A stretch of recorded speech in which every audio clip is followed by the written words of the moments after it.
तो आप सभी मित्रों का मैं अभिषेक आपके अपने YouTube चैनल अभी स्टडी 95 पर स्वागत करता हूं। फ्रेंड्स, आज के टॉपिक में हम आपको तरंग गति वेव मोशन के बारे में बताऊंगा और इस वीडियो में हम आपको आयाम, आवृत्ति, आवर्तकाल, अनुप्रस्थ तरंगे, अनुदैर्ध्य तरंगे, आवृत्ति और आवर्तकाल में संबंध, वेग, आवृत्ति और तरंग दैर्ध्य में संबंध के बारे में डिस्कस करूंगा। तो पूरी वीडियो देखिएगा, आप मेरे साथ वीडियो के अंत तक बने रहिएगा। पूरी वीडियो डिजिटल है और सभी पॉइंट इंपॉर्टेंट हैं, सभी पॉइंट आपको समझ में आएंगे। तो फ्रेंड्स, आप मेरे चैनल को सब्सक्राइब नहीं किए हैं, मेरे वीडियो पे पहली बार हैं, प्लीज़ मेरे चैनल को सब्सक्राइब कर लीजिए, साथ में बेल आइकन को प्रेस कर लीजिए। स्टार्ट करते हैं। वेव मोशन क्या होता है? तरंगे किसी माध्यम में उत्पन्न विक्षोभ का ऐसा प्रतिरूप है जो माध्यम के कणों के वास्तविक प्रवाह के बिना एक स्थान से दूसरे स्थान तक एक निश्चित वेग से गति करती हैं और ऊर्जा का स्थानांतरण करती हैं, और इन विक्षोभों की जो गति है वो तरंग गति कहलाती है, जिसे वेव मोशन कहते हैं। तो फ्रेंड्स ध्यान दीजिएगा, वेव मोशन किसे कहते हैं आप इसे समझ गए होंगे। फ्रेंड्स ध्यान दीजिए, तरंग गति में माध्यम के कण विक्षोभ के साथ आगे नहीं बढ़ते हैं, बल्कि अपने माध्य स्थिति के इधर उधर टू एंड फ्रो कंपन करते रहते हैं। इस पॉइंट को ध्यान दीजिएगा। अब देखिए, हम आपको इससे रिलेटेड जितने इंपॉर्टेंट टॉपिक हैं उनको डिस्कस करूंगा। आप वीडियो को ध्यान से देखिएगा, समझिएगा। देखिए, टाइप्स ऑफ वेव, तरंगों के प्रकार कितने प्रकार के होते हैं? तो तरंगों को मुख्यतः दो भागों में हम बांटते हैं। पहला है यांत्रिक तरंगे जिसे मैकेनिकल वेव, और दूसरा है अयांत्रिक तरंगे जिसे नॉन मैकेनिकल वेव कहते हैं। तो देखिए, ऐसी तरंगे जिनको चलने के लिए माध्यम की आवश्यकता होती है यांत्रिक तरंगे कहलाती हैं। ऐसी तरंगे माध्यम के गुणों के कारण एक दूसरे स्थान की ओर चलती हैं। अब देखिए, जैसे ध्वनि तरंगे। अब फ्रेंड्स देखिए, नेक्स्ट है यांत्रिक तरंगे दो प्रकार की होती हैं। पहला हम देखेंगे अनुप्रस्थ तरंगे जिसे ट्रांसवर्स वेव कहते हैं। जब किसी माध्यम में यांत्रिक तरंगे में संचरण होने पर माध्यम के कण तरंग के चलने की दिशा के लंबवत सरल रेखीय गति में कंपन करते हैं। इन तरंगों को अनुप्रस्थ तरंगे कहते हैं। उदाहरण के माध्यम से समझिए। पहला है स्थिर जल में पत्थर फेंकने पे जो उत्पन्न तरंगे हैं उसे हम अनुप्रस्थ तरंगे कहते हैं। क्वेश्चंस यहाँ से बनते हैं। और दूसरा एग्जाम्पल है प्रकाश तरंगे, लाइट वेव। तीसरा एग्जाम्पल है भूकंपी तरंगे। और फ्रेंड्स ध्यान दीजिए, भूकंपी तरंगों में एस वेव। और फ्रेंड्स ध्यान दीजिएगा, जो एस वेव की तरंगे होती हैं यह सॉलिड में गति करती हैं और लिक्विड में विलुप्त हो जाती हैं। फ्रेंड्स इस पॉइंट को ध्यान दीजिएगा। और अगला एग्जाम्पल है द्रव के फ्री सतह पर कौन सी तरंगे उत्पन्न होती हैं? अनुप्रस्थ तरंगे। और डोरी युक्त यंत्रों में उत्पन्न तरंगे जैसे सितार, गिटार, वीणा आदि, इन सभी का इमेज आपको दिख रहा है। इन सभी यंत्रों में अनुप्रस्थ तरंगे उत्पन्न होती है। देखिए फ्रेंड्स, अनुप्रस्थ तरंगों में ये तरंगे श्रृंग और गर्त के रूप में आगे बढ़ती हैं। और ध्यान दीजिएगा फ्रेंड्स, श्रृंग और गर्त में जैसा कि इमेज में आपको दिख रहा है, यहाँ से हम आपको तरंग दैर्ध्य का डिफिनीशन बताएंगे।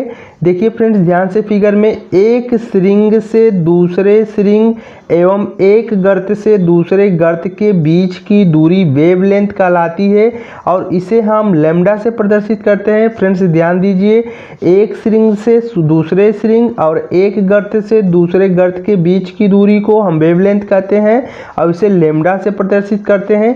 एक नीचे विशेष पॉइंट है फ्रेंड्स, ध्यान दीजिएगा। अनुप्रस्थ तरंगे केवल ठोस में उत्पन्न की जा सकती हैं और द्रव के भीतर नहीं, लेकिन द्रव के सतह पर उत्पन्न की जा सकती हैं। और ये तरंगे गैस में उत्पन्न नहीं की जा सकती हैं क्योंकि गैस में दृढ़ता नहीं होता है। तो फ्रेंड्स इन सभी पॉइंट को आप विशेष रूप से ध्यान देंगे कि अनुप्रस्थ तरंगे केवल ठोस में उत्पन्न की जा सकती हैं और द्रव के सतह पर उत्पन्न की जा सकती हैं, द्रव के भीतर नहीं। और फ्रेंड्स ध्यान दीजिएगा, ये गैसों में उत्पन्न नहीं की जा सकती हैं क्योंकि गैसों में दृढ़ता नहीं है।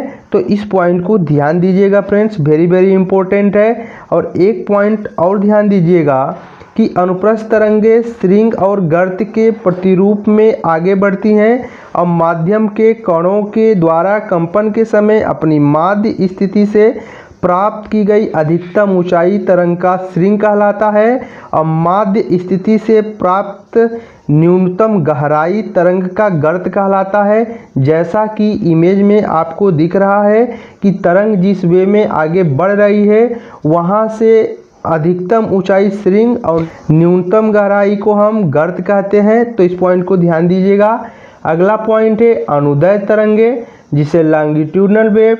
जब किसी माध्यम में तरंगों का संचरण होने पर माध्यम के कण तरंग की गति की दिशा में ही गति करते हैं, तो अब उन तरंगों को अनुदैर्घ्य तरंग कहते हैं। अब देखिए फ्रेंड्स, अनुदैर्घ्य तरंगे संपीड़न और विरलन के प्रतिरूप में गति करती हैं। फ्रेंड्स, जहाँ पर कण पास पास होते हैं उसे हम संपीड़न, और जहाँ पर कण एक दूसरे से दूर होते हैं उसे हम विरलन कहते हैं। देखिए फ्रेंड्स, तार की एक लंबी स्प्रिंग के एक सिरे को दीवार से बांधकर दूसरे सिरे को पकड़कर आगे पीछे करने पर स्प्रिंग लंबाई के अनुदिश कंपन करने लगती है एवं स्प्रिंग में अनुदैर्घ्य तरंग संचरित होती है।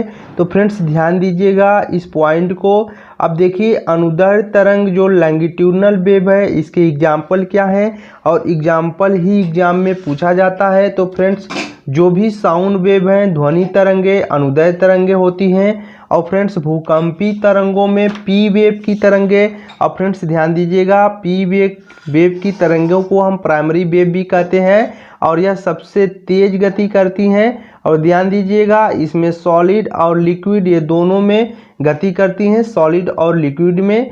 और अगला पॉइंट है सर्पिलाकार स्प्रिंग में उत्पन्न तरंगे जो होती हैं अनुदैर्घ्य तरंगे होती हैं। तो अनुदैर्घ्य तरंगों से रिलेटेड पॉइंट को ध्यान दीजिएगा। देखिए कुछ इंपॉर्टेंट पॉइंट है तरंग से रिलेटेड। एम्पलीट्यूड किसे कहते हैं?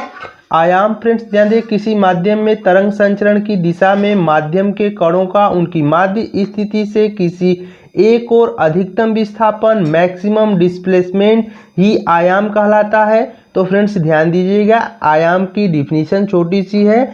अब देखिए यह कंपन वाइब्रेशन पथ की लंबाई का आधा होता है, जैसा कि इमेज में आपको दिख रहा है। और फ्रेंड इसे हम कैपिटल ए से प्रदर्शित करते हैं और आयाम का जो एसआई मात्रक है मीटर है।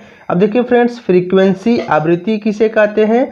एक सेकेंड में माध्यम के किसी कण द्वारा किए गए कंपनों की संख्या, नंबर ऑफ ए वाइब्रेशन, उस कण की आवृत्ति कहलाती है।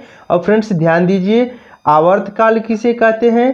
तरंग के मार्ग में माध्यम के कणों के एक दोलन के समय को आवर्तकाल कहते हैं और इसे हम कैपिटल टी से प्रदर्शित करते हैं। फ्रेंड्स ध्यान दीजिएगा आवृत्ति और आवर्तकाल में संबंध बहुत बार पूछा गया है। आवृत्ति बराबर 1/, आवर्तकाल होता है। फ्रेंड्स ध्यान दीजिएगा यह फार्मूले को। अब देखिए वेग और आवृत्ति और तरंग दैर्घ्य में संबंध, वेग बराबर आवृत्ति गुणे तरंग दैर्घ्य होता है, v बराबर n × लैम्डा। अब देखिए फ्रेंड्स, नॉन मैकेनिकल वेव किसे कहते हैं? ऐसी तरंगे जिनके चलने के लिए माध्यम की आवश्यकता नहीं होती है। ये तरंगे ऊर्जा तथा संवेग के बिना माध्यम में संचरण करती हैं। अब देखिए इसमें एग्जाम्पल हैं प्रकाश तरंगे और रेडियो तरंगे। फ्रेंड्स मिलते हैं अगले वीडियो में, तब तक के लिए जय हिंद, जय भारत।